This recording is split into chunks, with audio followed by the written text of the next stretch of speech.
उधर बांग्लादेश की राजधानी ढाका में भारतीय उच्चायोग के बाहर वहां के कट्टरपंथी संगठनों से जुड़े लोगों ने एक बार फिर विरोध प्रदर्शन किया। बांग्लादेश के जुलाई ओकिया नाम के कट्टरपंथी संगठन से जुड़े सैकड़ों लोग भारतीय उच्चायोग की तरफ जाने वाली सड़क पर उन्होंने मार्च निकाला। हालांकि भारतीय उच्चायोग की सुरक्षा में तैनात किए गए सुरक्षा बल के जवानों ने उन लोगों को रोक दिया। रोके जाने के बाद प्रदर्शनकारियों का गुस्सा फूट पड़ा। प्रदर्शनकारियों में शामिल एक लड़की पुलिस वालों के साथ बहस करती दिखी।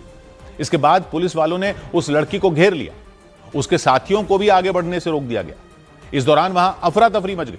प्रदर्शनकारियों ने सड़क पर नारेबाजी शुरू कर दी और किसी भी कीमत पर भारतीय उच्चायोग की तरफ बढ़ने पर वो अड़ गए।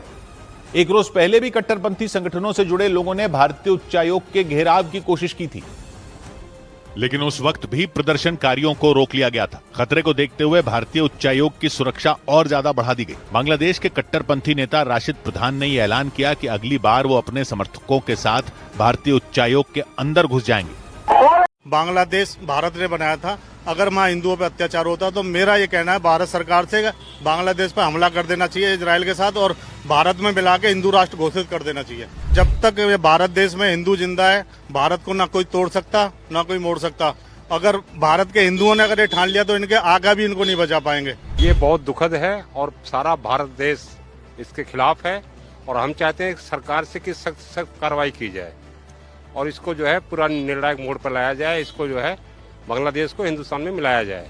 भारत को कोई तोड़ ही नहीं सकता। कोई माइकलाल है ही नहीं कि जो भारत को तोड़ सके। भारत इतना सक्षम है कि हर एक देश को निपटा सकता है। प्रदर्शनकारियों ने पूर्व प्रधानमंत्री शेख हसीना को बांग्लादेश वापस भेजे जाने की मांग की।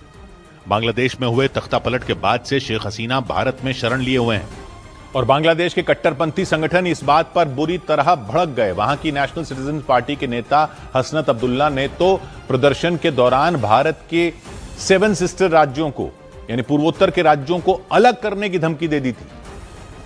मतलब यह कि हसनत अब्दुल्ला ने भारत के चिकन नेक यानी सिलीगुड़ी कॉरिडोर के जरिए पूर्वोत्तर के 7 राज्यों अरुणाचल प्रदेश, असम, मणिपुर, मेघालय, मिजोरम, नागालैंड और त्रिपुरा को अलग करने की धमकी दी थी।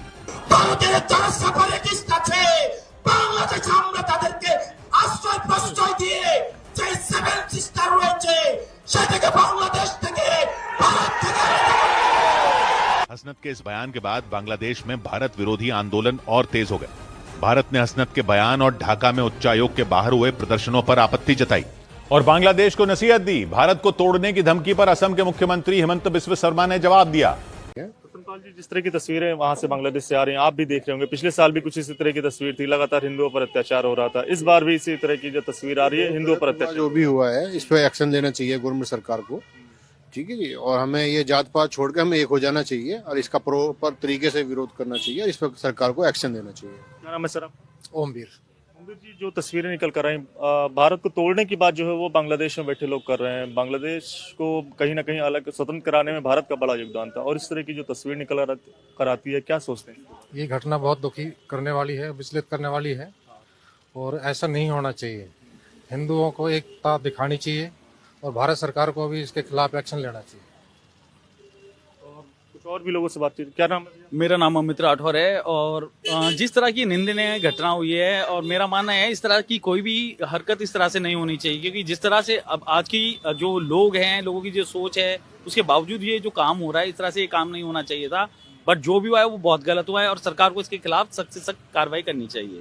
दोस्तों, जैसा कि आप सब लोग इस वीडियो में देख पा रहे हो कि बांग्लादेश में किस तरह हिंदुओं के खिलाफ मतलब किस तरह की मानसिकता हो गई है। हिंदुओं को बांग्लादेश से भगाने की बातें चल रही है, हिंदुओं को मारने की बातें चल रही है।